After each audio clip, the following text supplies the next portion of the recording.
90% job aspirants ఇంటర్వ్యూలో different mistakes చేస్తుంటారు and ఆటోమేటిక్గా ఇంటర్వ్యూలో ఫెయిల్ అవుతుంటారు.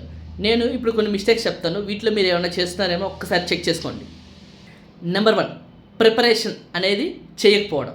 కంపెనీ గురించి కావచ్చు, రోల్ గురించి కావచ్చు, జాబ్ రోల్స్, డెస్క్రిప్షన్స్, వేటి గురించి కూడా మనం తెలియకుండా ప్రాపర్ ప్రిపరేషన్ చేయకుండా వెళ్తే ఆటోమేటిక్గా ఫెయిల్ అయిపోతాం. Number 2 mistake, communication skills. చాలామందికి కమ్యూనికేషన్ స్కిల్స్లో ప్రాబ్లం ఉంటుంది, కానీ వాళ్ళు అది ఐడెంటిఫై చేసుకోకుండా ఆటోమేటిక్గా ఇంటర్వ్యూస్కి వెళ్ళిపోయి ప్రాపర్గా కమ్యూనికేట్ చేయలేక ఫెయిల్ అయిపోతుంటారు. నెంబర్ 3, రెజ్యూమ్కి కాంట్రాడిక్ట్ అయ్యే ఆన్సర్స్ చెప్పడం. లైక్ రెజ్యూమ్లో వచ్చేసి నువ్వు జావా చెప్తావు, ఇక్కడ ఇంటర్వ్యూలోకి వచ్చేసరికి అది పైథాన్ డెవలపరు, లేదా రెజ్యూమ్లో వచ్చేసి సేల్స్ ఫోర్స్ చెప్తావు, ఇంటర్వ్యూ వచ్చేది ఎస్ఏపీ ఉంటుంది. సో ఇలాంటి మిస్టేక్స్ చేసామంటే ఆటోమేటిక్గా ఫెయిల్ అయిపోతాం.